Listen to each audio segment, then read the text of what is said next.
The van's getting all cleaned up, and stripped out and cleaned, all the carpet and everything.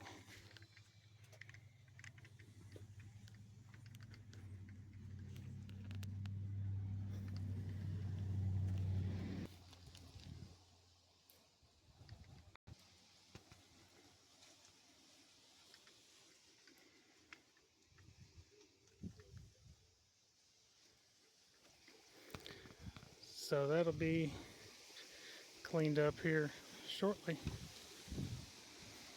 And then it'll be ready for mock-up on this engine to see if it's going to fit down in here, which I'm sure it will. Even if it doesn't, too bad.